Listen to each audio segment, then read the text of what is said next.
Hoy vamos a abordar una vertiente muy singular que es la del ensayismo. Un ensayo que se ha publicado básicamente en Fórcola y bueno, indicar también que en esta misma editorial se han publicado tres libros. Los tres libros están disponibles en la librería del CEGAC, que como sabéis es un espacio muy particular para encontrar cosas de arte, de diseño, de arquitectura. Y estos tres libros, sin embargo, creo que tienen precedentes. He traído, por ejemplo, Escritos de un sonámbulo, donde el planteamiento es este libro. El planteamiento está más entre lo que podríamos denominar ensayo clásico y vertiente literaria, poética, más creativa, ¿no?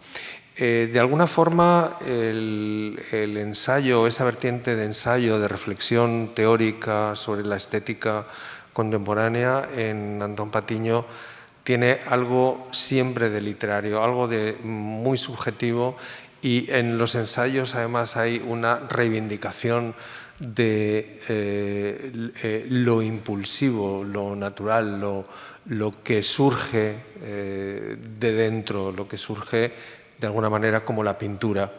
El otro día, cuando comentaba que Antón Patiño era un autor bilingüe, en el sentido de emplear dosificadamente castellano y gallego según para qué cosas, yo diría que es un autor trilingüe, porque la pintura sería esa tercera lengua que unifica después un poco todo, ¿no? Hoy contamos con la presencia de Fernando Castro, que es de sobra conocido, es profesor de estética en la Universidad Autónoma y como profesor invitado en muchísimas otras universidades.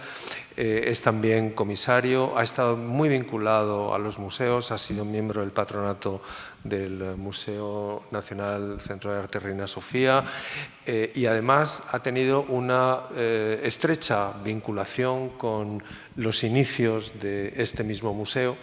Estuvo muy vinculado en la etapa de Gloria Moure, que dirigió Gloria Moure justo al inicio, y además, para cerrar de alguna manera estos círculos de ciertas coincidencias más que casualidades, no hay casualidades creo, sino que son coincidencias. Él fue precisamente el comisario de la exposición que Antón Patiño abrió en el año 96 en el doble espacio en el CEGAC. Este es el catálogo. El catálogo era tenía el mismo formato que el resto de exposiciones de los artistas que participaban en esa serie de exposiciones en el doble espacio. Pero hay una cuestión muy interesante con esta exposición, y es que aunque durante la concepción de la muestra con Alberto Ruiz de Samaniego, comisario de la exposición, y con Antón Patiño, estuvimos seleccionando obra y teníamos presente esta exposición. Sin embargo, nunca nos fijamos ni consideramos el no coincidir en piezas, sino simplemente estuvimos barajando y planteando cuáles eran las piezas realmente imprescindibles para esta exposición, para esta muestra, y cómo, una vez ya metidos en el montaje, estuvimos viendo la manera tan distinta en que se podían leer y se podían visualizar obras que estuvieron en la exposición del 96 y en la exposición del actual. Me gustaría, antes de dar la palabra a Fernando, hacer un elenco de las personas que escriben en este catálogo. Y aparte de Fernando Castro, está también Miguel Copón, Ángel Gabilondo, Antón Patiño, naturalmente, Antón Reixa, Francisco Jarauta, Ignacio Castro y Alberto Ruiz de Samaniego. De alguna manera entiendo que estos textos recogidos en este proyecto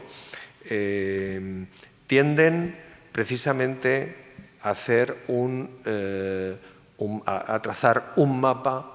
De hecho, la exposición se titulaba Mapa Ingrávido, un mapa en el que estuvieran presentes esos hitos del pensamiento y de la reflexión de esos mediados años 90 y que hoy sigue teniendo una absoluta vigencia.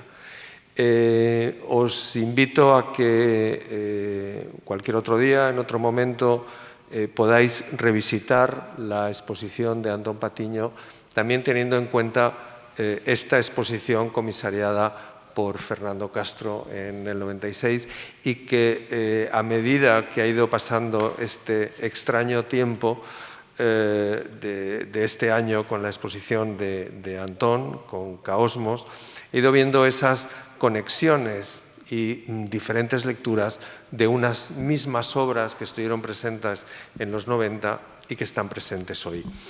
Bien, sin más, paso la palabra a Fernando. Quiero agradecer precisamente esa disponibilidad en estos tiempos tan dificultosos y tan complicados, la disponibilidad de Fernando para estar hoy con nosotros. Y bueno, sin más, Fernando, te doy la palabra. Muchas gracias. Al contrario, muchísimas gracias a ti, Santiago, por invitarme a participar en esta sesión. Gracias a todos vosotros por estar aquí esta bellísima tarde en el CEGAC, en Santiago de Compostela, a esta sesión que tiene por cometido, por objetivo, como acaba de exponer el director del CEGAC, abordar una dimensión crucial del prisma complejo de las prácticas artístico-teóricas o teórico-artísticas de Antón Patiño. Es también un privilegio estar una vez más con Antón hablando de sus libros. Además tiene esa extraña cosa de depositar en mí la confianza para que hable de ellos o haga presentaciones. Ya las hice, las presentaciones de los dos libros precedentes en Fórcola, del libro titulado Todas las pantallas encendidas hacia una resistencia creativa de la mirada, publicado en el 2017, el siguiente, Manifiesto de la mirada hacia una imagen sensorial, y este tercero que se titula ¿De dónde vienen las imágenes? Procesos artísticos y teoría de la imagen. Una primera consideración que es trivial, pero que es ópticamente imponente. La cosa va creciendo, o sea, va tomando más tamaño. Es decir, cuando uno ve el tamaño del primer libro al tercero, esto va engordando, es decir, vamos a más. Da igual de la situación que sea, es decir, Antón ha conseguido hacer 3 libros seguidos y el tercero de ellos es más grueso que la suma de los 2 precedentes. Es un poco una dimensión casi de serie Fibonacci, pero cuando me mandaron el libro, pues dije, bueno, el cuarto libro nadie podrá sostenerlo en las manos. Es decir, el cuarto libro tendrá este porte porque la serie Fibonacci de los libros hará que sea una curva. Es decir, en el caso de Antón no se puede aplanar la curva. Es decir, lo intentan con el COVID, pero él no puede aplanar la curva porque hay una pulsión escritural o una pulsión teórica, una pulsión ensayística que no conoce marco editorial posible, y además desde el momento en el que Fórcola ha decidido ir publicando sus textos, pues realmente la cosa está totalmente cauzada. Hay que recordar que Fórcola no es el apellido del editor, a veces le llaman Javier Fórcola, sino que Fórcola es el elemento que tiene la góndola en el que se apoya el remo que permite guiar la góndola en las aguas del canal en la ciudad maravillosa de Venecia.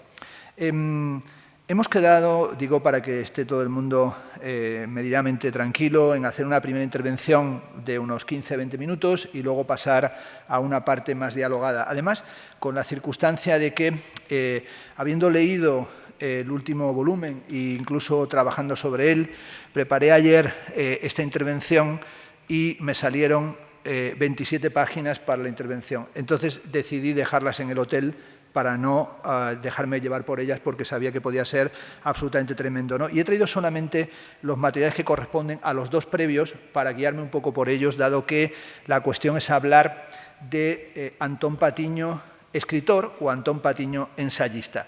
En primer lugar, hay que decir que es o en mi opinión, es sin duda uno de los casos excepcionales de un artista español que tiene una obra, en mi opinión, tan consistente como artista o como pintor, como ensayista. Es decir, que es parangonable lo que ha hecho ya como escritor o como ensayista a lo que ha hecho como pintor o como artista. Y no se le puede meramente justificar como algo así como se tratan de escritos de un artista o se tratan de escritos de un pintor. Es decir, muchas personas van, y estoy convencido que lo harán, a leer la obra de Patiño y se podrán acercar a ella, entendiendo que es una obra que tiene muchísimos puntos de contacto con su obra, pero que también remite a la problemática general del papel de las imágenes en nuestra sociedad.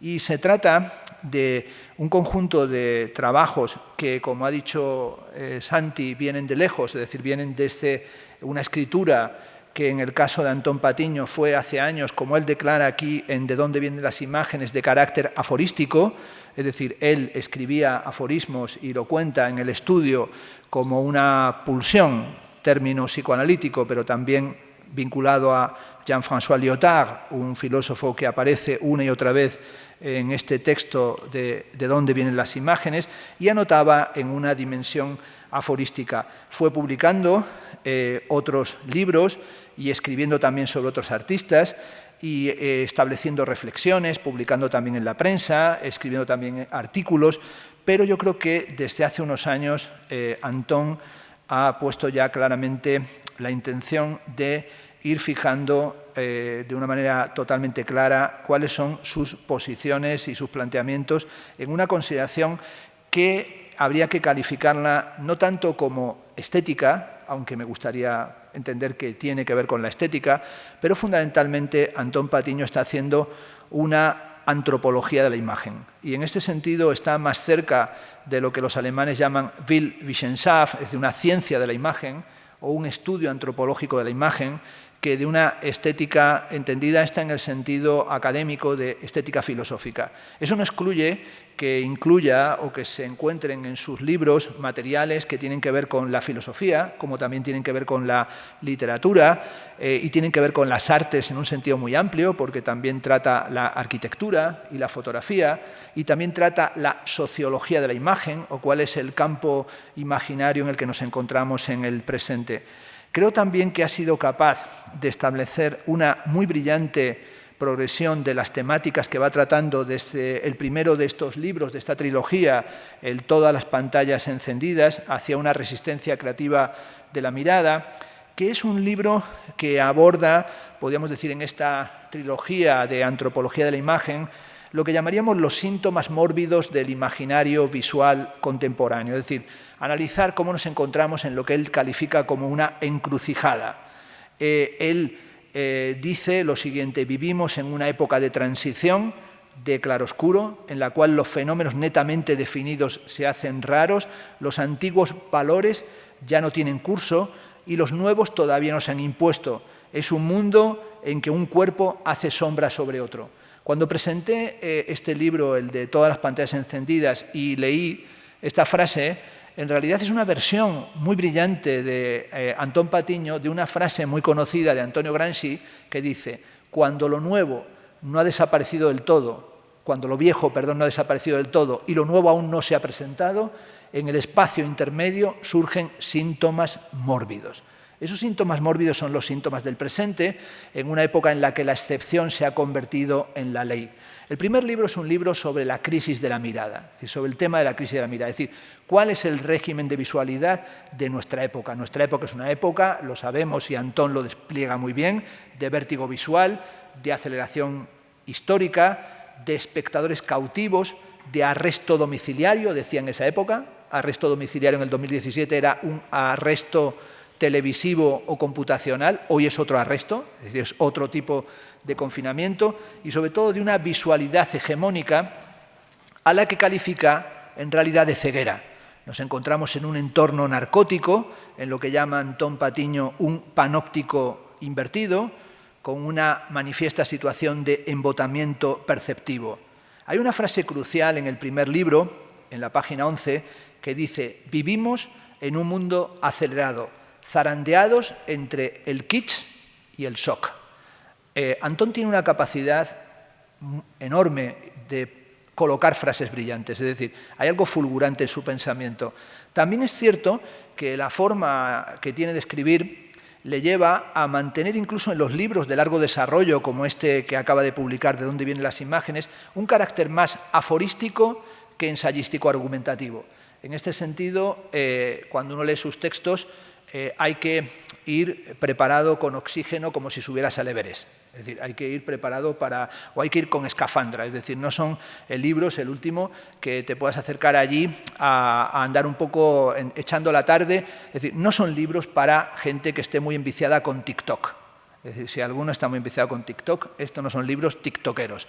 Porque el aforismo, aunque sea condensación, es condensación y densidad. Por lo tanto, son pensamientos muy densos, en los que a veces, deliberadamente, faltan los verbos. Es decir, que tiene una forma de escribir en la que puede preferir renunciar a una estructura subordinada o de complejizaciones verbales en beneficio de la esencialidad de lo que nos quiere contar.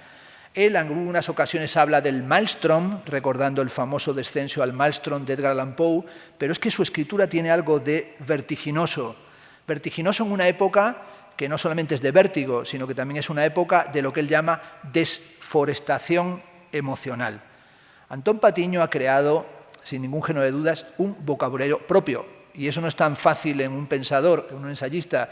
Cuando uno va leyendo sus libros, se encuentra en nociones como palimpsesto, que la utiliza constantemente, como caosmosis, que la toma de James Joyce. Dice en algún momento en este último libro, no sé de dónde la tomo de James Joyce, yo sí lo sé, perdón por ser tan pedante, lo toma de las conversaciones con Jacques Mercanton sobre la construcción de James Joyce del Finnegan's Wake, donde dice, "Our world, nuestro mundo, es una prodigiosa caosmicidad que incluye comicidad, un caos cósmico, un caos anárquico, un libertinaje babélico, un retorno a la Babel de las palabras".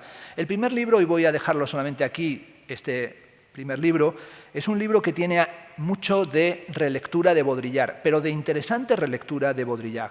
No es tan pesimista como Virgilio, porque tiene una especie de apunte de líneas de fuga en el sentido de Deleuze y Guattari, analiza evidentemente qué es la modernidad líquida, qué es la ciudad rizoma, cómo nos hemos empobrecido en el sentido benjaminiano, cómo ha surgido una especie de mundo siniestro planetario. El libro en sí mismo es un sismograma, término que también emplea en muchas ocasiones Antón Patiño, utilizando a veces nociones de Guy Debord sobre la sociedad del espectáculo. En el primer libro, que tiene un carácter, podemos decir, político, porque es un libro de política de la imagen, y no hay otra cosa que política de la imagen, porque cuando se dice ¿por qué habláis de ideología cuando habláis de arte? Es que el arte es una forma de la ideología en el sentido altuseriano. Ahí incluso habla de lo que nos pasa y de lo que nos falta, y lo que defiende aquí es una resistencia poética. Habla de eso, una resistencia poética y artística, y sobre todo invoca y propone lo que llama una creatividad que sea una insurgencia vital o una resistencia primordial. No voy a extender más sobre el primero de los libros porque quiero decir algo de los otros dos, ¿no? En el segundo, quiero decir de los que ha publicado en Fórcola, Manifiesto de la mirada, es un libro en el que establece como hilo conductor lo que llama el torbellino de las emociones y el proceso onírico. Es un libro como el último, el de dónde vienen las imágenes, en el que Antón demuestra una enorme generosidad intelectual. Es decir, se trata de uno de estos teóricos que escribe desde la admiración. Yo sobre todo lo agradezco porque muchos otros, incluido yo, habitualmente no escribimos siempre desde la admiración, sino a veces desde la gran discrepancia o incluso desde el resentimiento en el sentido nietzscheano. No, Antón prefiere escribir desde la admiración, lo que Cioran llamaba ejercicios de admiración. Por tanto, habla y escribe prodigiosamente sobre Giacometti, sobre Lezama Lima, sobre Octavio Paz, sobre Jackson Pollock, sobre Roland Barthes, sobre Henri Michaud, sobre Bob Wilson, sobre Louis Bourgeois, sobre Lyotard, sobre María Zambrano, sobre Joseph Beuys, Paul Barragán, Jean Dubuffet, John Berger, Samuel Beckett, Leopoldo Novoa, Adolfo Schlosser, Laurie Anderson, Pina Bausch, Antonio Saura, Tapies, Cage, Tarkovsky, Junger, Chillida. Es decir, cuando uno lee sus libros, ves la cantidad de artistas sobre los que se muestra interesado y, sobre todo, en el Manifiesto de la Mirada tiene hasta una ecuación. Esto, cuando llegué a que había encontrado una ecuación, dije, esto es muy oteiziano, encontrar ecuaciones artísticas, y su ecuación es menos compleja que el libro de los cambios de Oteiza, pero es muy interesante y es memoria más mirada igual visión. Y esta es la ecuación que trae en un manifiesto que también es un manifiesto libertario, pero yo quiero decir que es libertario y literario, porque Antón Patiño es un pintor y un escritor, un ensayista, pero por encima de todo es un lector. Es decir, para que nadie también piense que las ideas vienen en el día de Pentecostés, ¿no?, y que caen como el don de lenguas, ¿no? Eso es fruto de alguien atrapado y abducido y fascinado por la lectura. Cuando presenté el Manifiesto de la Mirada en Madrid, dije que Patiño tiene mucho de Karl Kraus. No le cita mucho, aparece en ese libro en la página 45 y también aparece en este último apenas en 2 ocasiones, pero en cierto sentido Antón Patiño es una especie de Karl Kraus galaico o un Karl Kraus gallego. ¿Qué era Karl Kraus para los austriacos y vieneses de la época, bueno, de la gran época de Wittgenstein, de Adolf Loos, de Sigmund Freud, de Gustav Mahler, ¿no?, la gran Viena de la decadencia del imperio austriaco, ¿no? Karl Kraus era un custodio de la cultura. Es decir, alguien, dice Benjamin, que está rabiando en torno al sarcófago vacío de las utopías culturales. Es decir, si hay alguien que cree en la cultura, si hay alguien que cree en la literatura, que cree en el arte, uno de ellos es Antón Patiño. Es decir, no se profana todavía lo poco que queda de la cultura, porque hay gente que todavía mantiene ahí una línea de resistencia. Es lo que Karl Kraus cuenta en Los últimos días de la humanidad. Por eso los libros de Antón tienen una cosa prodigiosa, apenas tienen erratas. Hay que buscar mucho para encontrarle erratas, sobre todo porque en las erratas y en la mala sintaxis, en el mal vocabulario, que el vocabulario de Antón es un vocabulario hermosísimo, barroco, florido, fulgurante, pirotécnico en algunos momentos, la mala prosodia, el pensamiento mal articulado literariamente, es en realidad la corrupción de la propia cultura. Y para Karl Kraus no era otra cosa que la prefiguración del fascismo, es decir, la roturación de las formas distintivas de la cultura.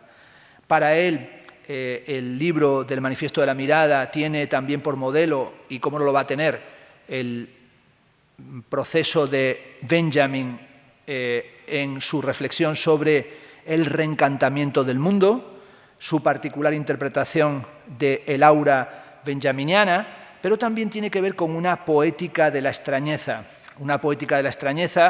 que tiene que ver con la micrología, pero también con la capacidad para encontrar en los pequeños detalles una potencia metodológica, que es una potencia metodológica que es la que articula el Manifiesto de la Mirada, que es la de un cierto materialismo de los pequeños detalles.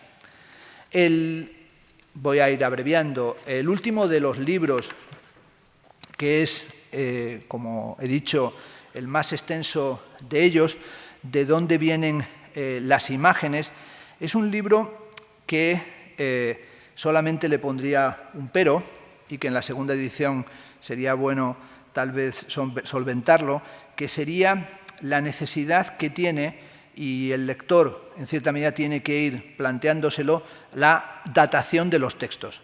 Porque la datación de los textos es también importante en este volumen, dado que es un impresionante ensayo, exuberante es en realidad el término que tendría, y muy intenso, es una auténtica zambullida en un texto oceánico, pero sobre todo es un texto que tiene mucho de cuaderno de bitácora, es decir, es un cuaderno de viaje en el que en todo momento está hablando sobre el arte y sobre el arte contemporáneo, como he dicho, una antropología de la imagen, en el que aparecen muchos de los artistas que he mencionado previamente, lo que llamaríamos los delincuentes habituales o los cómplices habituales de Antón Patiño, empezando por Philip Gaston, que es del que va la cita de apertura del libro, en el que Philip Gaston, la cita es la siguiente, dice: contemplar una pintura inspirada es como un gong que suena, te pone en estado de reverberación. Por cierto, este Philip Gaston, sobre el que ahora hemos tenido todo este desagradable episodio de que se posponga o se casi cancele una exposición suya, acusándole de cosas absurdas, como si fuera cómplice con el Ku Klux Klan, cuando en realidad su pintura critica, manifiesta y claramente el racismo. El libro de Antón Patiño tiene, y no podía ser de otra manera, una querencia absoluta en la reflexión sobre la pintura. Y Antón en un momento dado ya lo tiene que decir, y lo dice y creo que no se equivoca: escribir sobre pintura es difícil.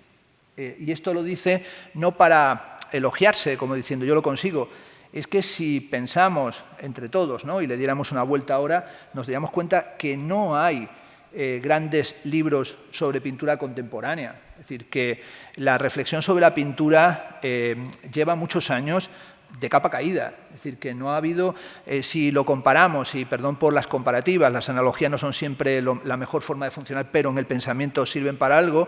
Si comparamos, por ejemplo, con qué ha sucedido en la escultura, pues tenemos impresionantes libros sobre escultura, desde los textos de los 70 de Rosalind Krauss, pasajes de la escultura moderna. Si pensamos con qué ha sucedido en la fotografía, hay fantásticos libros sobre fotografía, como también sucede con el videoarte, como también sucede con los nuevos medios, como también sucede con el performance, es decir, que hay mayor actividad y densidad y trabajo de investigación en torno a esas prácticas artísticas que en torno a la pintura. Además, también con un añadido preocupante, y es que en muchos momentos los escritores y los teóricos de la pintura tienen habitualmente o en gran medida muchos de ellos tendencias reaccionarias estéticamente hablando, es decir, que tienen una posición que les lleva a un equívoco total, que es escribir sobre pintura denostando otras prácticas artísticas, es decir, entendiendo que la pintura tuviera algo así como un carácter originario o aborigen y que fuera la única práctica artística legítima. Pero una vez dicho eso, lo que les falta es esbozar algo que no sea meramente el panfleto o la reivindicación anacrónica, prehistórica, aborigen, para desarrollar las interpretaciones. Eso nos lleva a que si nosotros reflexionamos sobre qué se ha escrito sobre pintura, tenemos que darnos cuenta de que hay un retorno reiterativo sobre Greenberg, hay un retorno, como pasa en Thierry de Duve, hay un retorno brutal sobre la época de Pollock, hay un retorno sobre 4 tópicos en torno al informalismo, o bien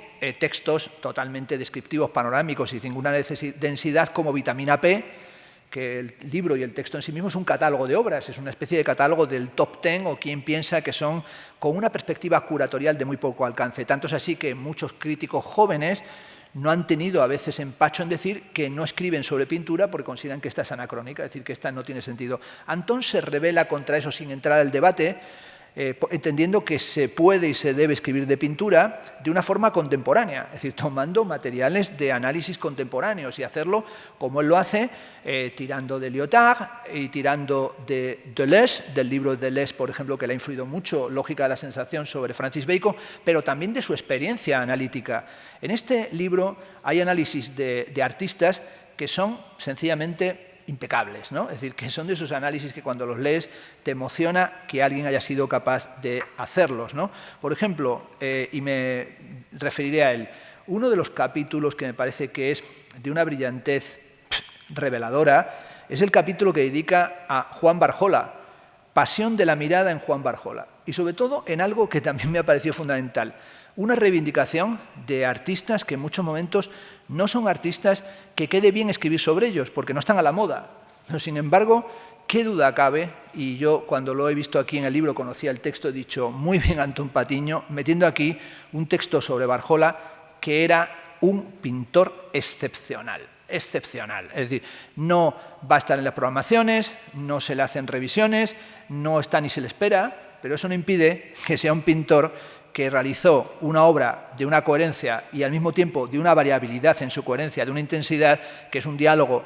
Se decía siempre, y eso lo mataba, Barjola y Bacon, pero ¿qué tendrá que ver Barjola con Bacon? Cuando Barjola viene de Goya, y viene de Picasso, y viene de las tauromaquias, y viene de la violencia de la Guerra Civil Española, y viene de la experiencia de la España profunda extremeña, es decir, y también la relación con Gamoneda. Este texto, el de Pasión de la mirada de Juan Barjola, es una de las mejores reivindicaciones que yo he visto de modelo interpretativo de la pintura. Analiza también y comenta, como digo, infinidad de artistas, desde el ya mencionado Francis Bacon, hasta Edvard Munch, o menciona también a Baselitz, muestra su fascinación por Manolo Millares, analiza a Joan Miró, a Henri Michaud, menciona a Georgia O'Keeffe, pero también es capaz de acercarse a Lucian Freud. En muchos momentos todo ese, y con esto terminaré, todo ese despliegue que hace Antón Patiño tiene que ver con un autorretrato cifrado, es decir, porque está reflexionando sobre el arte también para ofrecer una autopoética que es fundamental para los artistas, que es también reflexionar a través de otros sobre lo que ellos mismos están haciendo, y Antón está en todo momento reflexionando sobre series que ha ido pintando, como las Mareas Negras, como Caosmosis, también como el propio Mapa Ingrávido, como La teoría del rostro, es decir, que vuelve sobre prácticamente todas las series y dedica páginas muy brillantes a recuperar Esquizoide, que he visto en esta exposición verdaderamente magnífica, os quiero decir al director y al artista y también al comisario que le llegue, excelente exposición esta, en la que se puede revisar sin ser una retrospectiva, porque veo que no era la intención hacer una retrospectiva, esa todavía será necesario hacer y tendrán que hacerse muchas más exposiciones de Antón, pero aquí se puede ver la diversidad de un artista que no puede ser reducido ni a una época ni a un solo cuadro, como algo que se repite una y otra vez. Y sobre todo Esquizoide, me ha gustado cómo recuerda lo mal recibido que fue. Bueno, acaba de hacer un dripping, otro cuadro, acaba de hacer... iba a decir que en Antón Patiño está muy presente el tema de la sociedad líquida, y acaba de liquidar sus propios folios, ¿no? Ha caído agua por encima de ello. Entonces, la idea de la pintura como charco, la idea de la pintura como derrame, la marea negra, que es la marea de agua, pero bueno, allí cuenta cómo cuando escribió Esquizoide y mandó Esquizoide a las revistas, pues creo que la revista Star dijo que era difícil que hubiera un dibujo más feo, es decir, que era horrendo, o sea, y que dejara por favor de hacer cómics. También comenta allí la carta de Jean Dubuffet, que la he podido leer, que está aquí en una vitrina, he podido leer la carta, el comentario que le hace, donde además le censura un poco los cartoons, la influencia americana de los cartoons, pero sobre todo va reflexionando sobre ese Esquizoide, claramente en la línea Rizoma y en la línea de Leuciana o de Deleuze y Guattari, un cómic en su momento denostado, y hoy en la colección del Museo Reina Sofía, que ha estado en la exposición que se ha hecho de reflexión sobre la Bienal de Venecia, vanguardia histórica, realidad social. La pregunta que se plantea aquí, y ahora tendremos tiempo para dialogar, y quiero ir cerrando para no usar más el tiempo, la pregunta que se hace en este libro una y otra vez, que es el de dónde vienen las imágenes, es una pregunta crucial. Es una pregunta crucial, porque es una pregunta, vamos a ver, genealógica, arqueológica, antropológica, historiográfica, crítica, psicoanalítica, estética, plástica, es decir, de las propias dinámicas plásticas, es decir, las distintas perspectivas que puede tener la pregunta y la formulación son motivo suficiente para que tenga la extensión que tiene el libro, porque aunque Antón no las va organizando en función de las temáticas que yo acabo de subrayar, lo cierto es que él va tratando casi todas esas perspectivas que yo acabo de mencionar. Tanto es así que cuando uno lee el libro, yo no he podido, que lo he leído un tirón y la verdad es que me ha llevado pues un día y medio prácticamente, pero solo con él, quiero decir, entregado solo a su lectura, el libro lo estaba leyendo mientras, esta es una confesión, me dedicaba a volver a explicar a mis alumnos de la universidad el nacimiento de la tragedia en el espíritu de la música. Entonces me di cuenta, y es una clave por si leéis el libro, que este libro hay que leérselo con todas las pantallas encendidas y el manifiesto de la mirada, si uno quiere comprender qué es la parte crítico-social y qué es la parte de la ecuación de la mirada y la memoria y la visión. Y este es el libro de los case studies, podemos decir, de los estudios de caso, pero pienso que es un libro que hay que leerlo teniendo al lado El nacimiento de la tragedia en el espíritu de la música de Nietzsche, en la edición de Alianza Editorial, la traducción de Andrés Sánchez Pascual, que acaba de reeditarse. Porque es un libro, el de Antón y el de Nietzsche, que van a lo mismo. ¿Cuál es el origen de la tragedia de la cultura? Es decir, ¿cuál es el origen de la situación de la cultura? Y eso le preocupaba al joven Nietzsche, que era catedrático en Basilea en el año 71, y le preocupa a Antón Patiño, que desde los 70 es un catedrático sin cátedra, porque ya cuando lo presenté dije que es una lástima que Antón no haya sido profesor universitario, porque es un excelente profesor universitario. Y da en estos libros muestras de que habría sido, y no ha querido serlo, o no le han dado el sitio, pero había sido un excelente, yo creo que docente para enseñar claves a los alumnos de cómo orientarse también en la antropología de la imagen y en las prácticas artísticas, ¿no? Y aquí él va y menciona a Nietzsche en muchos momentos, fragmentos póstumos sobre todo. Curiosamente no menciona ninguno del nacimiento de la tragedia, pero es que en los fragmentos póstumos, que llaman Naklas, los fragmentos póstumos, son los textos que escribía cuando era catedrático en Basilea. No es que fueran del final de su vida, es que no los compiló y los tuvo que compilar Hitler, y de la mano de Hitler Heidegger, y Krieg, y Rosenberg. En esos textos que están totalmente distorsionados por la edición nazi que se hicieron de los mismos, Nietzsche vuelve sobre un tema fundamental. No hay estética, por eso Antón no tiene una estética en el sentido filosófico, porque solo hay lo que llama Nietzsche metafísica de artista. Este es un libro de metafísica artística, porque no es un libro sobre el espectador, ni es un libro solo sobre la obra, sino es un libro sobre el comportamiento artístico, sobre lo que Foucault llama la vida como obra de arte. En este sentido es un libro, aunque suene raro, dadaísta, porque resulta que Antón es un fascinado por el dadaísmo, como se puede ver en las piezas de los 70 iniciales suyas, y es un artista fascinado. Cuenta que va al Pompidou a ver la exposición del Dada, que luego, pero ese día es muy bueno, porque va a ver la exposición del Dada al Pompidou, pero no quiere perder tiempo, porque quiere llegar a ver la exposición de Jean Clair sobre la melancolía, pero también ese día ve el atelier de Brancusi. Esa visita es el origen de este libro, aunque no lo sepa Antón Patiño, pero yo lo sé que soy su doctor Freud, en versión calva, ¿no? Y es que él mezcla al Dada con el atelier Brancusi, que es impresionante, un peregrino desde Rumanía hasta París caminando, y con la melancolía de Jean Clair, porque este es un libro sobre la melancolía. ¿De dónde vienen las imágenes? Pues es muy sencillo, pero Antón necesita, como todo el mundo, 400 páginas para contarlo. También tuvieron que emplear 600 páginas Klibanski, Panofsky, Fryxell para contarlo. El arte, el origen del arte, de dónde vienen las imágenes, por más que uno se líe, es muy claro, del Problemata 30 de Aristóteles, esto es, del carácter atrabiliario. El arte viene de la melancolía. Es decir, sin melancolía no hay arte. No lo digo yo, que sería una genialidad, porque ya me llevarían a Sálvame Deluxe a contarlo. No, esto lo dijo Aristóteles y lo repitieron Marsilio Ficino, Pico de la Mirandola, Durero. Es decir, es la teoría del arte occidental que se configura en el Renacimiento. ¿Por qué todos los hombres más brillantes en la guerra, en la ética, en la poesía, han sido siempre atrabiliarios? No hay arte sin atrabiliarios. Esto es bueno para quien esté aquí, que esté operado de vesícula. Si no tienes vesícula, no eres melancólico. Da igual que vayas por la vida de melancólico y sombrío, porque no lo puedes ser, porque no segregarás la atrabilis, la bilis negra. Por tanto, este es un libro sobre el origen de la tragedia, sobre, perdón la pedantería, que ya es mucha, el Ursprung, el origen del drama barroco alemán de Benjamin, el Ursprung, que es el Ungrund, es decir, el origen es el abismo. El origen es el abismo de la melancolía, el origen es una herida, el origen es una falta, lo que falta no sabemos si es lo que sobra o lo que nos falta.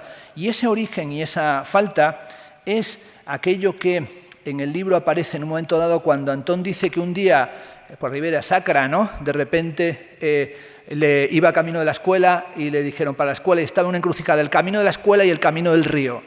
Y él tiró por el camino del río, ¿no? Parece una copla andaluza, ¿no? Por el camino del río. Pues él fue por el camino del río. Y ese camino es un camino pedregoso, como el de la carroña de Baudelaire en Las Flores del Mal, y es un camino laberíntico, y es un camino en espiral. Y como ha dicho al comenzar Santiago Olmo, para mí este camino en espiral me devuelve a a las viejas cuestiones y a las viejas preguntas y a las viejas lecturas, ¿no? El de dónde vienen las imágenes, pues desde un dominio arquetípico, desde un dominio sombrío, desde una obsesión, desde una pulsión, desde una compulsión, desde una filía, desde un espacio de complicidad. Y como decía, si todo tuvo algún momento de entrelazamiento, como fue Mapa Ingrávido, que hicimos aquí en el doble espacio, volver aquí 20 y tantos años después, casi 25 años después, a volver a hablar de Antón Patiño, pues es una situación para mí pues muy emotiva y hermosa. Cuando montamos Mapa Ingrávido, lo hemos contado en pocas ocasiones, se cayó un andamio, pero se cayó un andamio con unos operarios encima que casi se monta aquí la masacre, de la matanza de Texas. Es decir, fue un momento dramático. Cuando he entrado hoy, después de ver la exposición al doble espacio, y he visto los andamios de Francesc Torres, me he acordado del andamio del Mapa Ingrávido cayendo desde allí, con aquella huella del pie en lo alto de la pasarela, y he dicho, de aquellos vuelos, de aquella caída de Ícaro, vienen estos heroísmos. Antón habla en alguna ocasión de la alegría de los naufragios, ¿no? Y quería terminar evocando a otro artista que también fue un gran artista del doble espacio, Nacho Criado, 10 anni dopo, falleció hace 10 años, y Nacho Criado aquí hizo En tiempo furtivo, paisajes desde la mesita de noche ahí en el espacio doble, una exposición bellísima con teodolitos. Y Nacho tiene una frase que a mí me gusta mucho, era un gran conversador, un gran teórico, un gran artista con la cabeza súper amueblada como la tiene Antón Patiño, de esos artistas reflexivos, ¿no? Que no paran de leer y de pensar. Nacho decía, entre la partida y la llegada, la única aventura posible es el naufragio. Esa frase puede ser verdad o no, pero es que esa frase no quiere decir que, como sabemos que llega un naufragio, no nos embarcaremos. Al contrario, el libro de Antón Patiño, como su obra y como la de Nacho Criado y la de tantos otros, tiene por lema la frase de Beckett, fracasa otra vez, fracasa mejor. Por tanto, felicitaciones por tu fracaso, porque ha sido el de un libro apoteósico. Muchas gracias, Fernando, por toda esta radiografía intensa que has hecho y en la cual realmente me siento muy reflejado, incluida la postilla esta última de Beckett, ¿no? Con relación al ensayo como un territorio de digresión, donde tienen cabida todas las posibilidades, donde no hay que tener miedo a nada y donde efectivamente es posible o está garantizado de alguna manera también esa caída de Ícaro, ¿no? Estampándose contra la tierra, ¿no? La clave nichana, la clave de Kraus, me siento muy identificado con muchas de las cuestiones que comentó Fernando y agradecer a Santi Olmo la oportunidad de estar aquí en el CEGAS de nuevo y a Fernando dentro de esa espiral Fibonacci en la que estamos envueltos por volver a reencontrarnos. La verdad es que nunca dejamos de reencontrarnos cíclicamente y establecer una relación, también una relación dialéctica en medio de esa distancia de 2 décadas y media con relación a Mapa Ingrávido, ¿no? Mapa Ingrávido, aquí decía Santi, que está ahora en otra distribución, efectivamente. Si consideramos los 2 ejes básicos, digamos, de la vertical y la horizontal, esa encrucijada que ya no solo es trazar una cruz, sino aludir efectivamente a la tragedia, a lo trágico y a la dialéctica de los contrastes y al caosmos, resulta que las piezas de Mapa Ingrávido están en uno de los corredores, quizá el que tiene menos altura en ese pasaje, en la planta inicial en la que entráis, ¿no? Y ahí están las piezas de Mapa Ingrávido, ¿no? Haciendo una pequeña secuencia horizontal blanca, mineralizada, y como si estableciéramos una cita, ya no en el espacio, sino en el tiempo, con aquella otra exposición donde estaba efectivamente en la compañía no solo del maestro de ceremonias y gran artífice de aquella propuesta en donde pasó incluso Philip Johnson, el arquitecto americano, con sus gafas enormes de Le Corbusier agigantadas, perplejo, viendo a Fernando Castro encaramado a al pasillo ingrávido ese de Álvaro Siza, incluso hizo un gesto así muy americano diciendo, os lo vais a cargar, perfecto, decía él, ya muy veterano, arquitecto americano, ¿no? Pasaron cosas muy divertidas. Realmente, si habláramos de anécdotas con relación a esa exposición, incluida la memorable presentación de Fernando, pues ya solo hablaríamos de eso, ¿no? Entonces, bueno, se supone que venimos a hablar de mi vertiente ensayística en castellano, o sea, Fórcola, el gran editor, la gran referencia editorial que ya representa Fórcola, y 3 libros que efectivamente fueron increciendo. Yo al principio, la verdad es que alrededor del año 2005, cuando yo empecé con este, que quería ser un humilde panfleto, si es posible que un panfleto fuera humilde, ¿no? Y que se llamaba Crisis de la mirada. ¿Qué sucede? En el 2007 vino el gran, otra ceremonia del apocalipsis cíclica del turbocapitalismo, y yo decidí que ya bastante crisis teníamos como para que apareciera en el... yo o el editor, porque a veces los editores son gente muy sensata y dicen crisis de la mirada, ¿no? Aunque ese es realmente el enunciado, ¿no? Se pasó a llamar todas las pantallas encendidas lo que era inicialmente un breve manifiesto de urgencia, donde plantea efectivamente una política de la imagen, una crítica a la instrumentalización de la imagen y del imaginario colectivo, una auténtica expropiación simbólica de la realidad a través de los mecanismos de dominación y sobre todo a través de la economía-atención, ¿no? Que sería un poco el desarrollo de este libro, que luego me llevó como, no sé si en 2007, bueno, hasta que salió realmente, otros 10 años, ¿no? Hasta que salió de una manera un poco sincopada, vehemente, de urgencia al mismo tiempo, a pesar del tiempo pasado. Entonces, esta sería la primera entrega, ¿no? Bueno, antes estaría Geometría Líquida, pero Geometría Líquida ya forma parte de la prehistoria o de la sería ya otra realidad. Geometría Líquida, que es el proceso de creación. Pero con relación a teoría de la imagen, sería esta la primera pieza de esta trilogía. Luego viene Manifiesto de la mirada, que nace de Crisis de la mirada, pero de alguna manera Manifiesto de la mirada,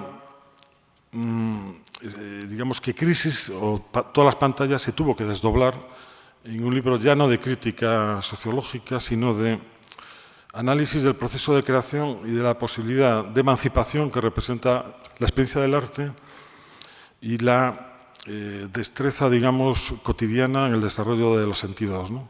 Por eso está muy presente en Manifiesto de la mirada las tertulias, los debates, los encuentros, las risas, digamos, vinculadas al proceso vanguardista. Y está en los años 60, está Marcuse, ¿no? Está la posibilidad de pensar en un mundo donde existían otros mundos alternativos y la posibilidad de transformar esta realidad, ¿no? La posibilidad de transformar el mundo, ¿no? Entonces, Manifiesto de la mirada tiene partes efectivamente de manifiesto. Pienso que el título es afortunado en el sentido de que refleja el contenido del libro. El epígrafe segundo sería hacia una imagen sensorial, y también estoy apelando ahí a la fortaleza, al poder de las sinestesias. Late lo que yo considero que es el corazón de la modernidad, que sería el romanticismo, simbolismo, y que luego deja sus semillas en todas las vanguardias, en todos los procesos de las vanguardias históricas, y que para mí sería el espacio donde nace incluso la construcción de la revuelta o de la revolución, si queréis, ¿no? Entonces, Manifiesto de la mirada es un libro muy distinto a todas las pantallas, es un libro de alguna manera complementario. O sea, estos 3 libros, incluido el último del que ahora, que es el que salió este año, salió en plena, como la exposición, como Caosmos, es hermano de Caosmos, es hermano de Cautiverio. Pues este libro, a su vez, es una prolongación, si queréis, más completa, que completa más lo que yo puedo decir con relación a estos temas, ¿no?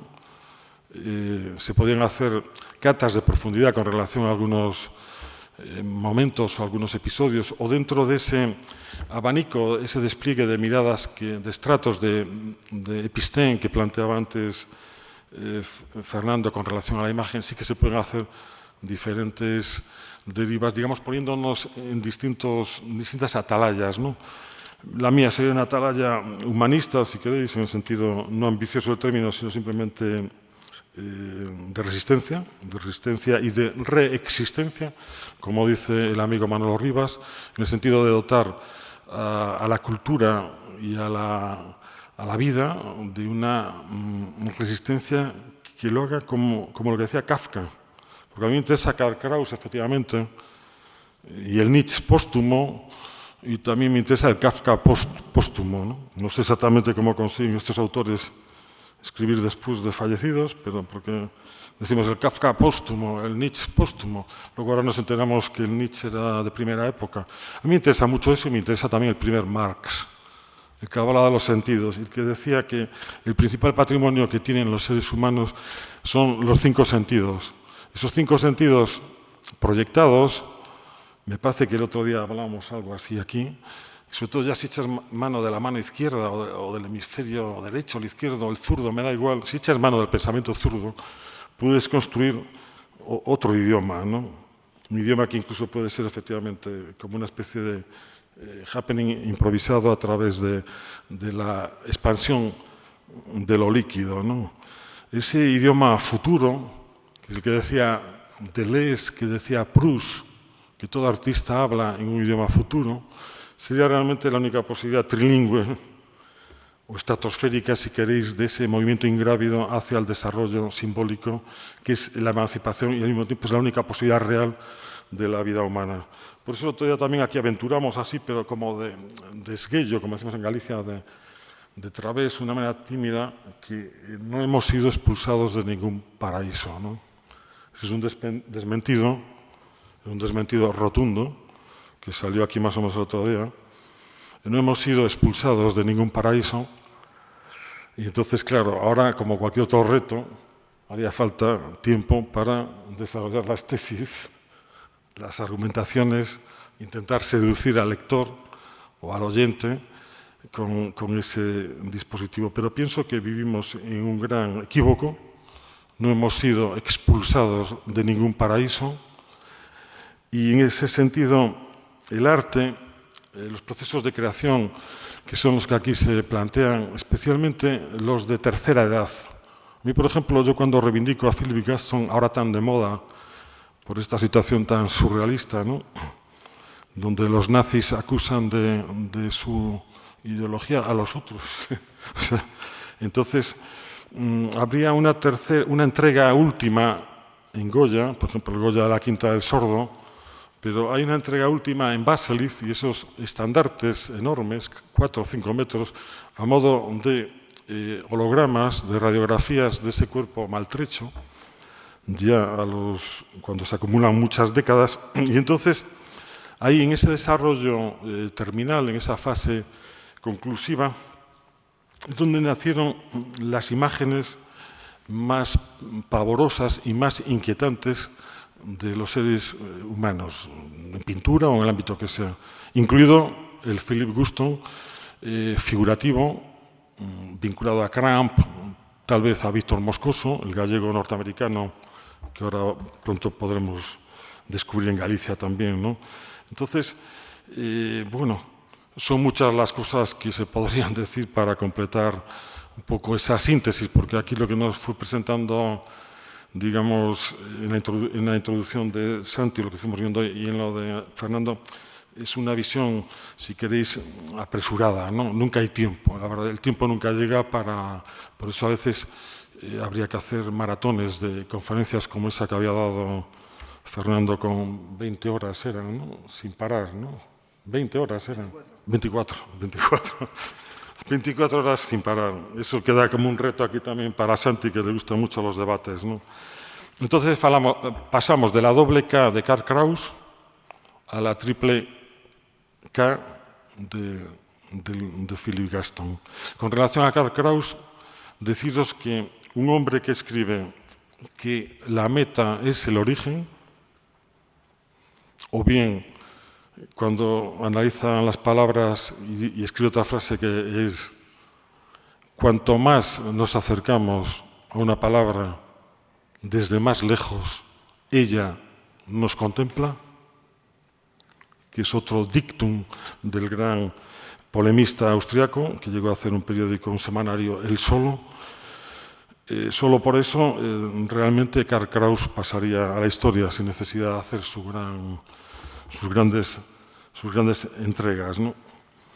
Entonces, en esos 3 libros que presentamos hoy aquí, hablaríamos de una pequeña síntesis que sería Política de la imagen, la economía de atención, los años 60 y sobrevolando el aura de Benjamin como una necesidad también imperiosa de entender esa dialéctica del aura no en un sentido profesional, ni académico, ni reduccionista, ni anacrónico, ni torpemente lineal, o sea, ni torpemente reduccionista, sino en la realidad que ambivalente, ambigua, viva, polícroma, fértil, exuberante, con la que lo escribió. Que eso, yo cuando hago manifiesto la mirada realmente podía llamarse teoría del aura de Benjamin según esta lectura que yo hago, ¿no?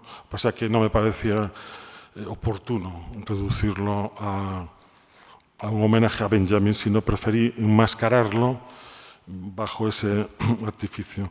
Con relación a la reivindicación de la pintura de tercera edad, que sería este libro, donde hay una frase que es de Bacon, que dice que la pintura es una cosa que hace gente mayor, no sé exactamente los años que él llama a gente mayor, pero es cierto que Bacon empezó a pintar con 40 años.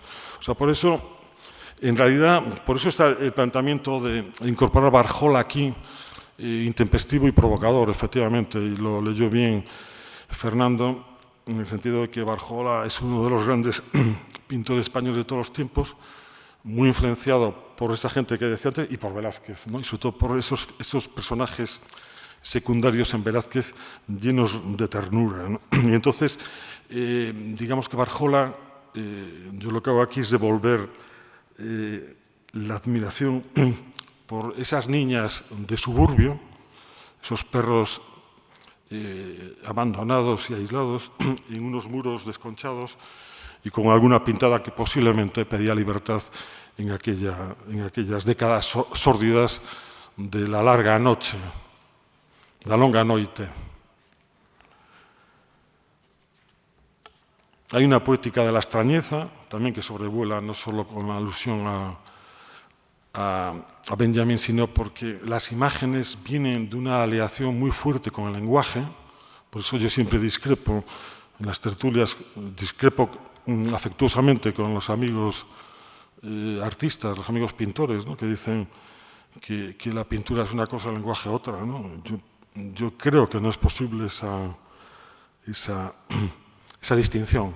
El lenguaje humano es un lenguaje simbólico, por eso es tan importante defender posiciones, defender el arte, la cultura como una herramienta de resistencia humana, porque el gran problema de la expropiación del lenguaje y de la expropiación de los símbolos, o la expropiación del lenguaje, si queréis, cuando las palabras pierden espesor moral, las palabras se van devaluando, entonces ya en esas luchas culturales el poder va aumentando esa deforestación, esa tierra baldía, las palabras dejan de tener sentido y ya hemos sido expropiados de las palabras. Y eso es quizá el principal espacio de resistencia que pienso que tenemos que mantener. Los libros, decía Foucault, creo que era Foucault, porque ¿qué más da quien lo diga? Si es que eso es lo de menos. Lo importante es que lo diga alguien. Decían que los libros eran un libro era una caja de herramientas, que un buen libro sería una buena caja de herramientas, ¿no? A mí me parece una visión materialista y perfecta porque define efectivamente la propia distribución de ese producto de alto desarrollo tan sofisticado que llamamos libro, ese abanico increíble que es el libro.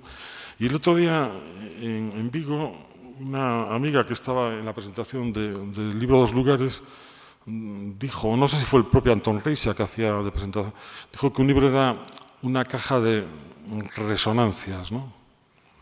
Yo creo que eso está muy bien para definir los ámbitos humanos, el museo, una sala de exposiciones, una librería, una habitación solitaria, un gabinete de trabajo o bien, efectivamente, ese volumen.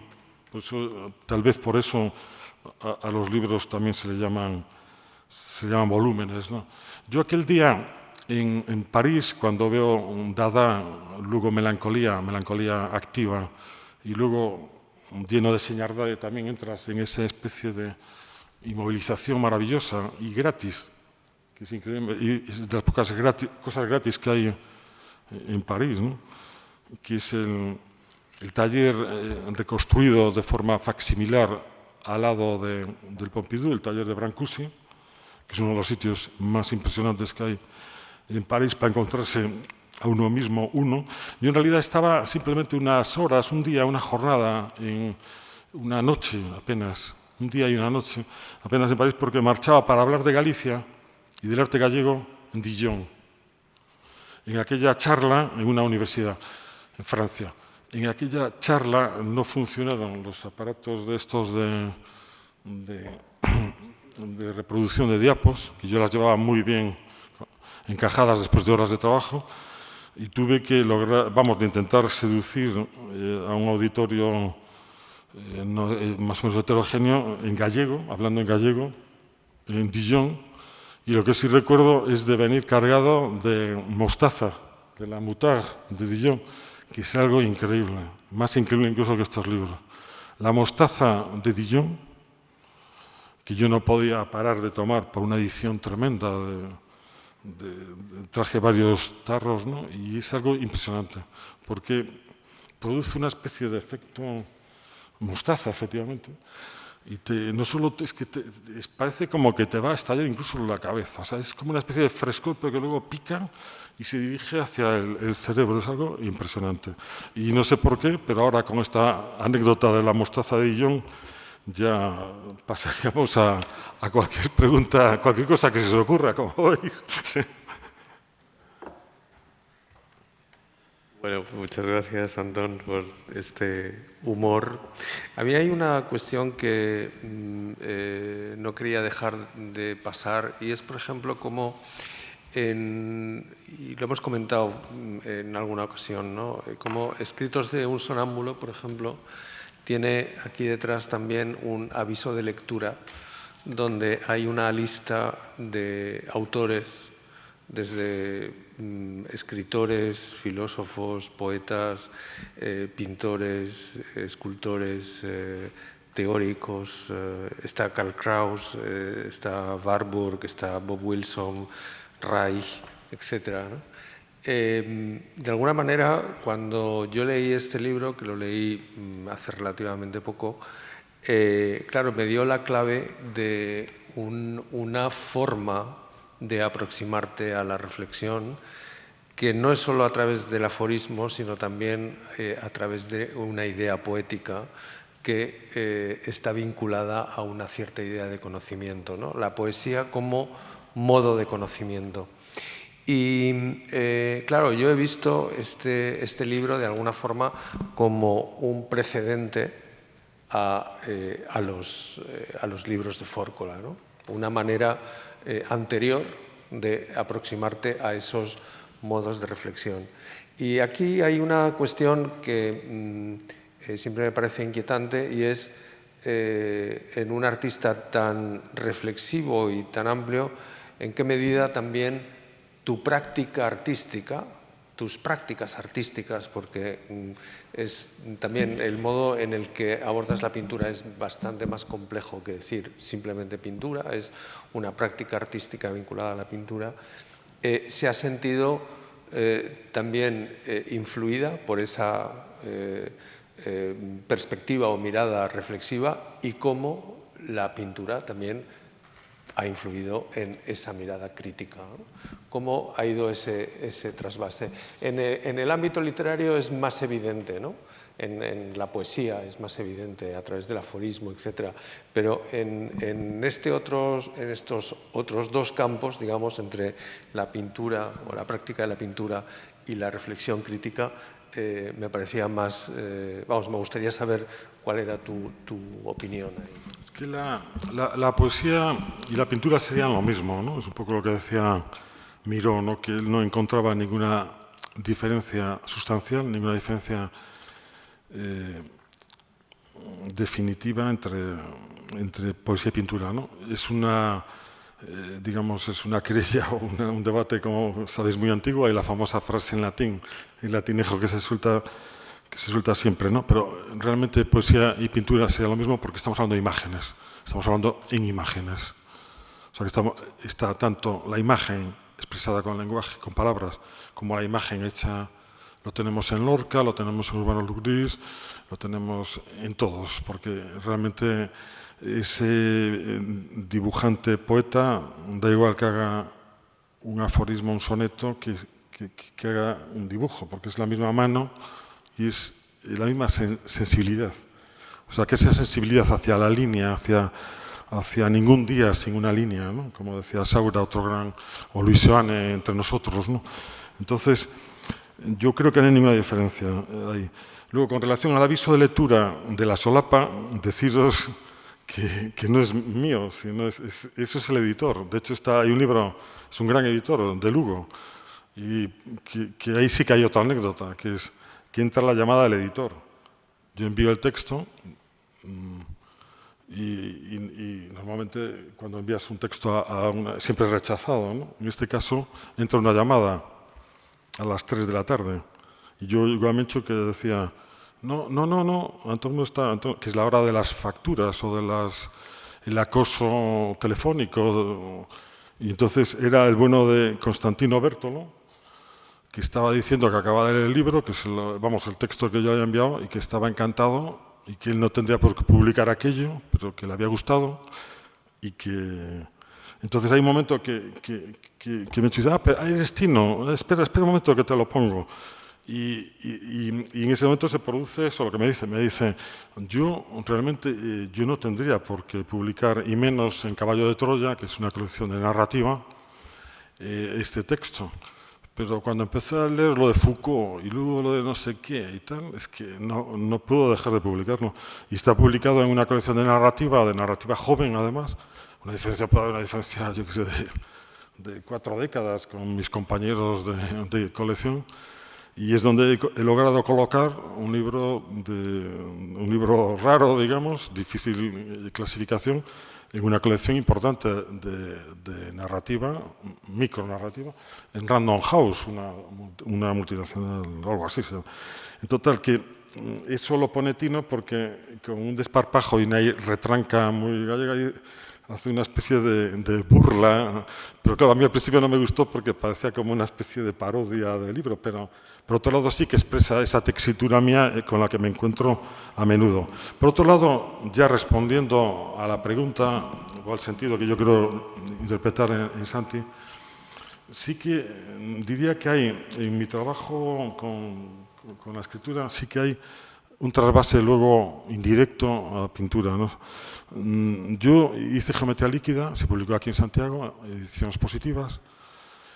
Nadie entendió aquello posiblemente, salvo mi editor, que era Manolo Vilariño. Manolo Vilariño, el fotógrafo, es el que estaba muy entusiasmado con aquel texto loco y onírico y se lo presentó al amigo editor. Pero vamos, el editor real es Manolo Vilariño, ¿no?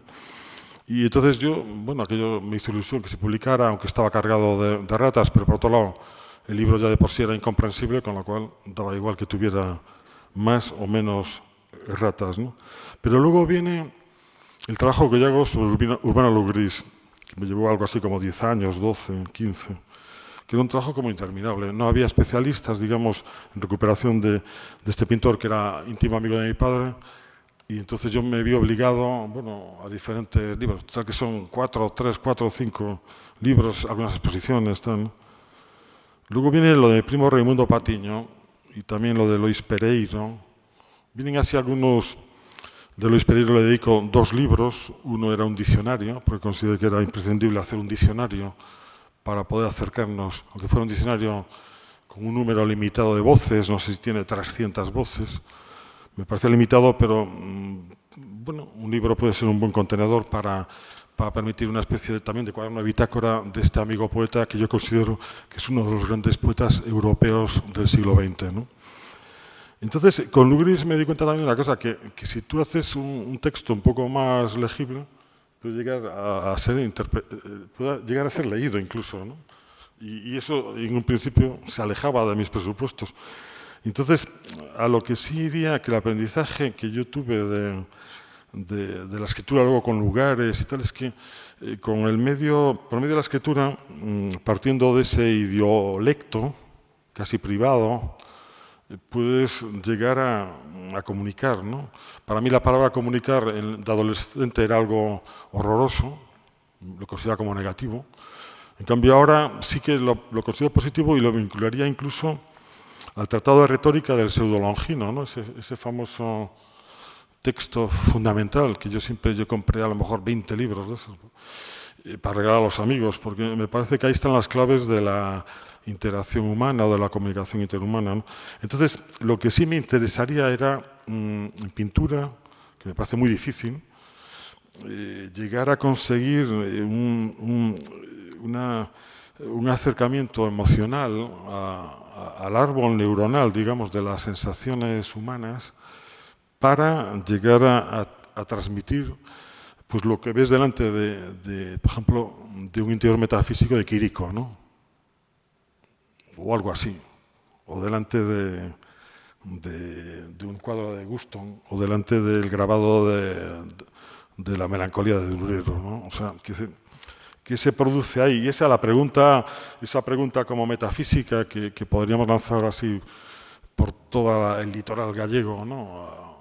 Y sería esa, ¿de dónde vienen las imágenes, ¿no? Entonces, si encontramos unas respuestas, aunque sean provisionales, en la medida del trabajo de cada uno, en el ámbito que sea, no solo artístico, cultural, yo creo que ahí encontraríamos como una razón de ser y una poderosa razón de ser para entender los procesos vitales y las aventuras, la aventura de la vida, ¿no? Pero no sé si con eso respondo a la pregunta. Lo que yo aprendí de la escritura es que puedes hacer un trabajo hermético, pero también puedes intentar que ese hermetismo, ese interrogante que transportas, tenga valor más universal, digamos a pequeña escala, ¿no? Un poco la familia, los amigos, a través que puede ser una herramienta de comunicación, no en el sentido que hoy en día está profanada la palabra, sino en el sentido de acceder a unas capas abisales del conocimiento o un mundo perdido, o otros mundos que están aquí, o ese paraíso que, insisto, estamos en él, lo que pasa es que no, tenemos esta cantidad de propaganda que nos impide verlo, ¿no? Pero realmente yo intenté convencer a otro un amigo al salir, a Darío Basa en concreto, de que me miraba perplejo, de que esto es el paraíso. Y bueno. Yo creo que hay una cuestión también que es interesante a lo mejor subrayar, y es que el tipo de ensayo que practica Antón, este ensayo de antropología de la imagen desde el punto de vista artístico, ¿no? Y de alguien como él, entregado desde hace tantos años a la práctica artística, tiene no muchos, pero sí algunos singulares cultivadores en nuestra lengua, en España, y tal vez sería bueno mencionarlos, ¿no? para engonarlos y verlos al lado del libro, algunos de ellos reflejados en el propio volumen que tenemos aquí, el último, ¿no? Y en otros, ¿no? De dónde vienen las imágenes. Indudablemente Oteiza, ¿no? Que está muy presente en el libro. Oteiza es, sin ningún género de dudas, uno de los más grandes pensadores del arte, no solamente español, sino en una clave internacional. A mí me pedía durante años la Feria de Frankfurt, que dijera cuál era el mejor libro de ensayo publicado en español en ese año, y me acuerdo que en el año 87 dije que era Quousquot Tandem, y al año siguiente, en el 88, volví a decir que era Quousquot Tandem, y al siguiente, y entonces me escribieron y me dijeron, por favor, dado que usted es el que asesora, ¿por qué siempre dice el mismo libro? Digo, porque es el mejor de este año, del siguiente y del siguiente. Es decir, no creía que estuviera apareciendo nada comparable a eso, que además sigue siendo alucinante, porque es un libro totalmente fragmentado, totalmente roto, que está escrito, como él dice, como un versolari, ¿no? Es un texto de escultor, pero es un texto de uno de los más poderosos trabajos de investigaciones estéticas que se ha hecho nunca, y deja huella, ¿no? Deja huella en gente como Moraza, que es otro gran pensador de la imagen, que ha escrito libros también de teoría del arte muy brillantes, en Badiola. También está muy presente en el libro Saura, que fue otro gran escritor del arte. Los volúmenes de Saura publicados en Galaxia Gutenberg son libros de referencia, ¿no? Los 3 volúmenes, especialmente el que se titula Fijeza, por ejemplo, la meditación sobre el perro semihundido de la Quinta del Sordo y el trabajo que hizo el propio Saura sobre él, eso es una de las cimas, creo, de su producción. También aparece también aquí en el libro de Antón la referencia a él. Y, por cierto, también vinculándolo al CEGAC, hay un momento en el que Antón dice que, bueno, que él escuchó aquí una ocasión a Saura, aquí, quiero decir, en este mismo escenario, hablar, o que recordaba que Saura habló sobre la pintura en un capítulo muy curioso de este libro, y es que en todos los libros Antón elige lo que le fascina, le subyuga y le interesa sobremanera, salvo uno de los capítulos en el que zurra la badana y encuentra el protoenemigo. Hay un momento en el que aparece el enemigo. Y ese enemigo al que pone a caldo, a caer de un burro, que es el único capítulo en el que sale Antón contra alguien, es contra Marcel Duchamp. Entonces hay un capítulo aquí que se llama La larga sombra de Marcel Duchamp, que apareció en Revista Occidente, que fue un encargo que yo le hice, sabiendo que es alguien antiduchampiano.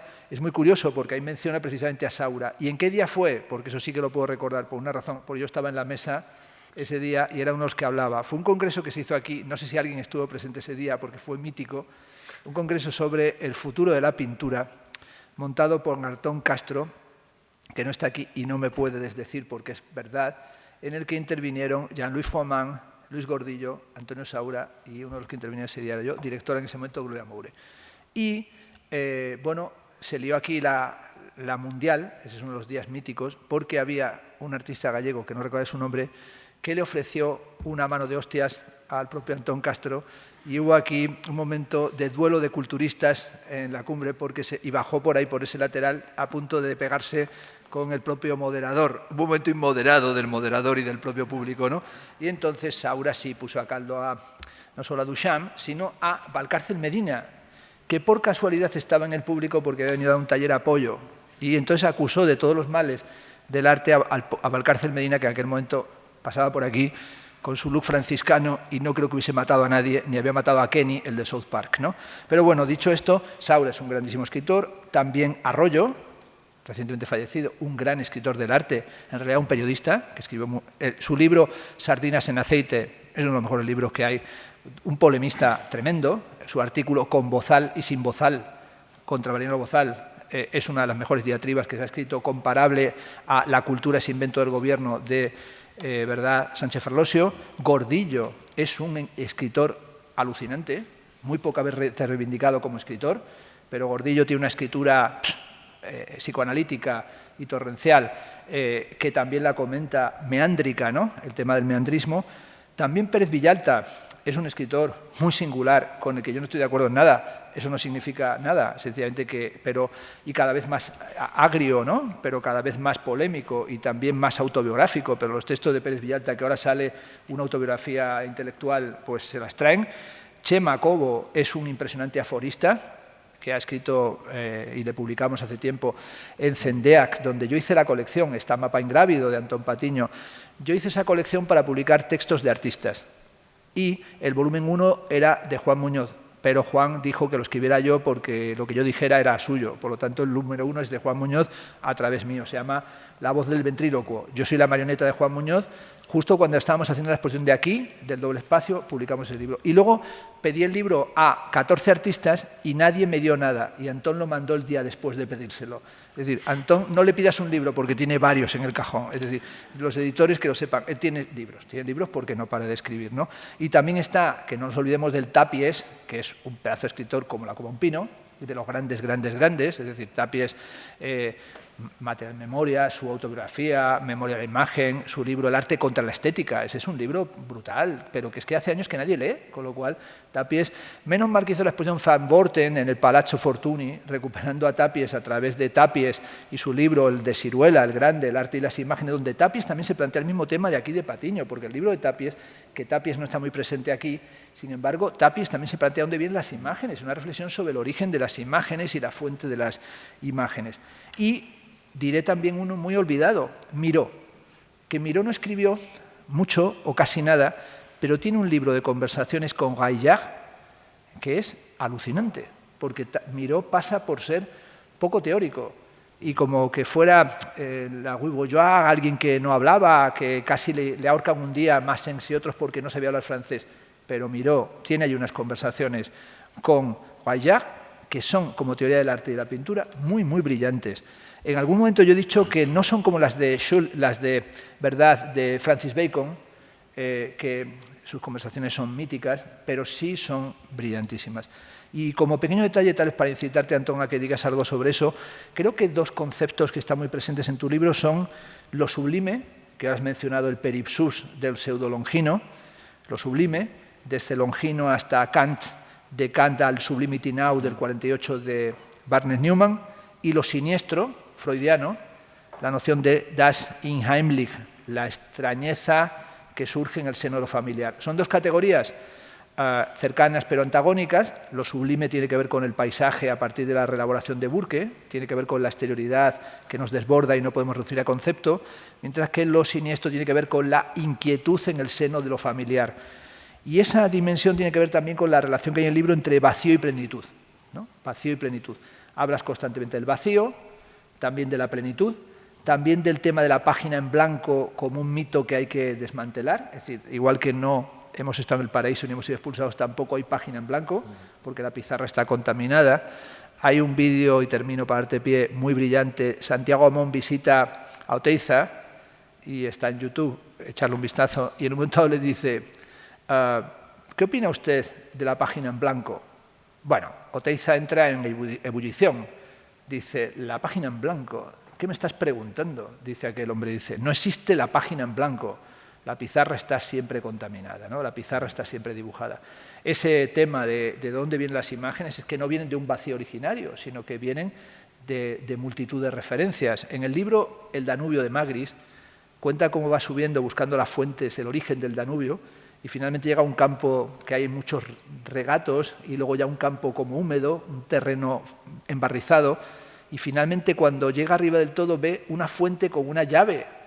Y dice, coño, el Danubio es una fuente con una llave que se abre un grifo y sale el Danubio. O sea, le perdió la poesía del origen, ¿no? Pero en el origen no está, según tu opinión, la fuente de Duchamp. Eso no cabe ninguna duda. Es decir, tú no colocas la Fontaine, la fuente de Duchamp en el origen. Colocas más cerca del origen a Cy Tomley, por ejemplo. O sea, esa parangón Tomley o Rothko Duchamp está ahí presente. La pregunta, ¿por qué hay que darle tanto palo al pobre Duchamp? ¿Qué ha hecho para merecer tanto castigo? Bueno, realmente no habría por qué arrojarlo vestido o desnudo por ninguna escalera abajo, boca abajo, ¿no? Como hicieron aquel ajuste de cuentas retórico los nuevos realistas franceses, ¿no? Donde estaba, por cierto, el español Arroyo, ¿no? Que era uno, pues, la idea a lo mejor partió incluso del propio Eduardo Arroyo, ¿no? Yo ahí en el texto que me había invitado precisamente Fernando, no es tanto un ajuste de cuentas con Marcel Duchamp, lo cual sería un poco absurdo y pretencioso por mi parte, ¿no? Sino simplemente una llamada de atención con relación a la Duchampitis acrítica y a esa colección infumable de epígonos más o menos dotados, sobre todo muy mediocremente dotados, ¿no? Y entonces, hasta el extremo que es otro desmentido. Hay que desmentir eso de manera rotunda. No se trata tal vez ni siquiera de propuestas, porque no hay entidad intelectual en esas propuestas, ¿no? Entonces, es un tema demasiado amplio.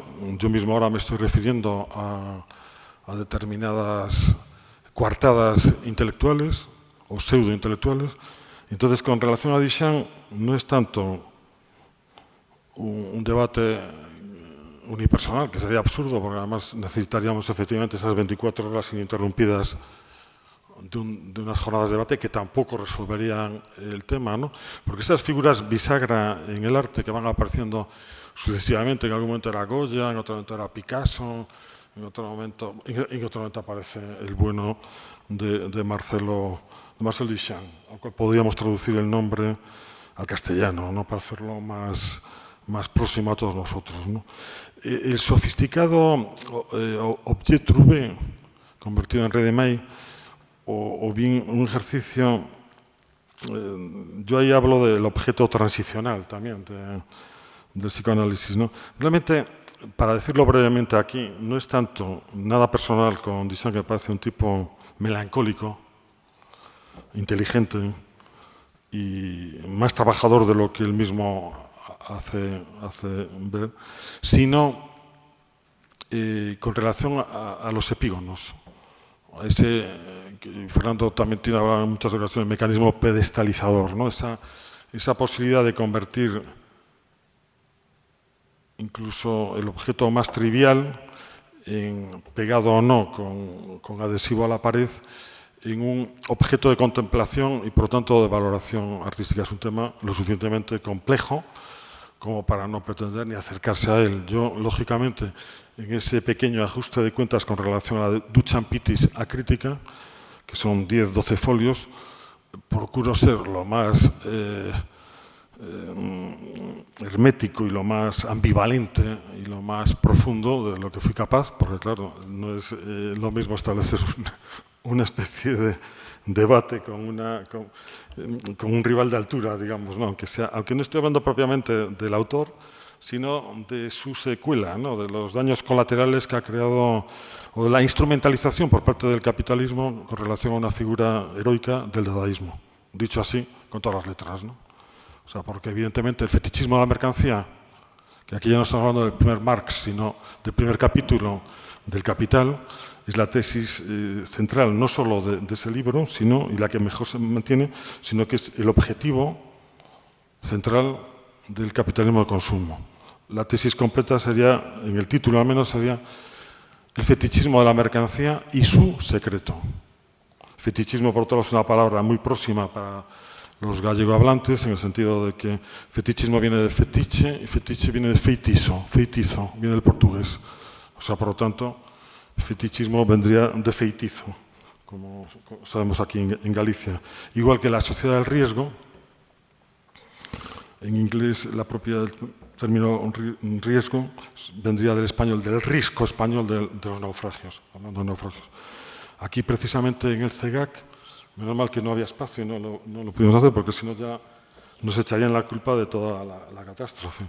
Una pieza no llegó a entrar, una pieza de tipo objetual no llegó a entrar por dificultades de acople y era una instalación que se llamaba algo así como el tiempo dislocado y aludía a la famosa frase del tiempo está fuera de quicio, ¿no? Con unos panfletos que están en el fanzine que se llama Caosfera, ¿no?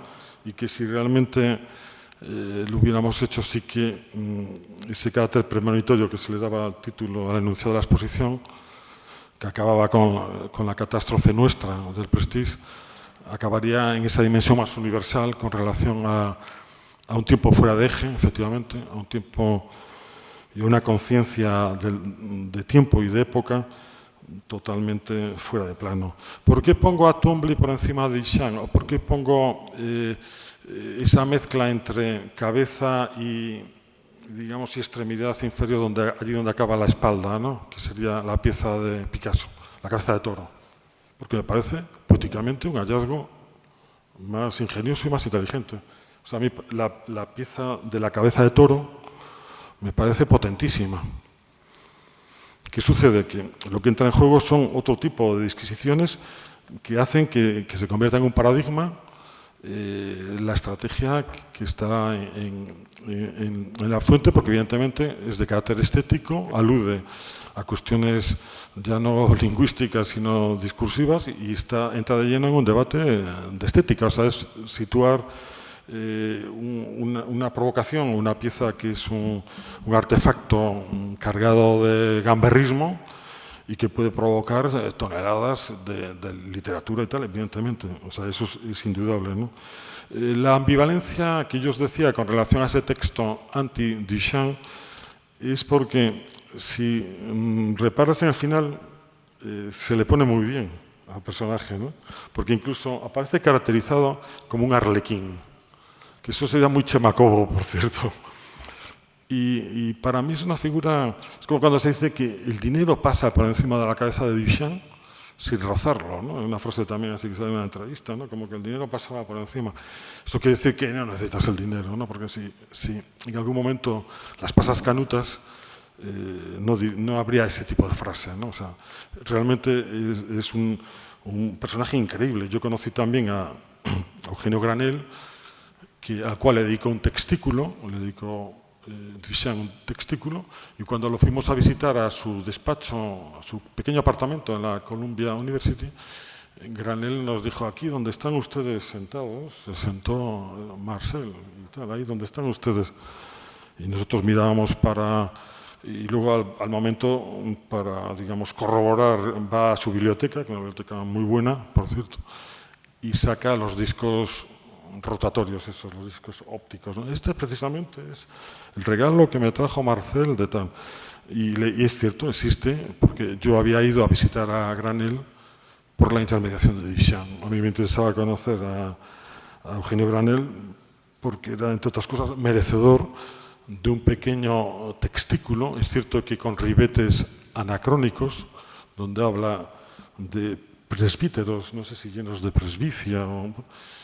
Era un juego, un retruécano, un juego de palabras de Duchamp, dedicado a Granell, que también conoció a Breton y con el que yo tuve una polémica muy agria allí en aquella misma casa, con su mujer, con él, vamos, sobre todo con una polémica de tipo ideológico, ¿no? ¿Por qué Twombly, y sobre todo el Twombly ya, no el blanco inmaculado, sino el Twombly ya esplendoroso de las fosforescencias cromáticas, de las flores, lo pondría quizá por encima? Pues porque, bueno, es un poco también ahí, formaría parte quizá de la perspectiva mía de defensa a ultranza de un espacio con un alto poder simbólico que es la pintura, de actitudes y de prácticas que mantuvieron una vigencia vanguardista, experimental, y que supone un poco como para la mirada, como cuando tenemos que poner unas gotitas de esas que te limpian la mirada, ¿no?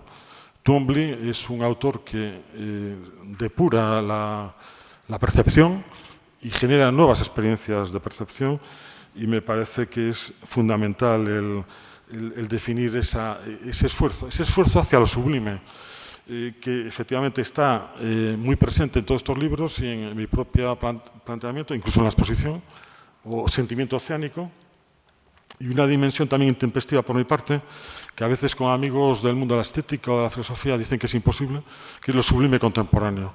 Yo sigo pensando que lo sublime contemporáneo no solo es posible, sino que está demandando un estudio pormenorizado que vaya de Walter de María a Richard Serra, pasando por lo que queráis, y donde va a haber unas piezas pues increíbles, ¿no? Desde el Monet a Giverny hasta todo lo que represente a Pollock y ese cuadro infinito donde la percepción o ese sentimiento no solo de reverberación, que diría Philip Guston, sino de cobijo, ¿no? Es un espacio hábitat, el que construye Goya en La Quinta del Suerdo, es el espacio hábitat definitivo el que construye en ese marco póstumo, que es la entrega de Baselitz, una entrega última, él es consciente de que es su última entrega, y cuando Joan Mitchell, una gran pintora, o Twombly, otro gran pintor, los dos de la segunda generación abstracta americana y casualmente trasterrados a Europa, ¿no? Deciden hacer una apuesta por lo sublime contemporáneo, al margen de que no sé hasta qué punto. Yo me imagino que Twombly, sí, porque ya la relación con la práctica pictórica de John Mitchell es muchísimo más literal, más visceral, quiero decir, más intuitiva, ¿no? Y bueno, realmente me interesa, o sea que también de nuevo ahí Fernando aciertas, digamos, un poco con esa alusión a Longino, no solo aludía a una capacidad de persuasión donde los aspectos morales, la belleza a la hora de expresar la argumentación, y sobre todo la coherencia estética y ética, sería la gran lección que nos da Longino de lo que conservamos, porque uno de los capítulos se ha perdido y todo lo otro sería cháchara o jarasca. No es exactamente la terminología que emplea, pero desgraciadamente vemos que hoy en día, cuando retórica aparece también otra palabra robada por el poder, y sí que define realmente la situación de cháchara y de hojarasca, donde a veces vemos que la comunicación no busca umbrales de belleza ni de conmoción o de estremecimiento ético simbólico, sino que va simplemente en busca de una propaganda o de una mediocridad ambiente. Efectivamente, a veces la palabra retórica realmente está fuera casi del sitio porque los tiempos son más sombríos, pero de cualquier manera, no sé, se puede recuperar la intensidad, que es de lo que se trata, yo creo. Bueno,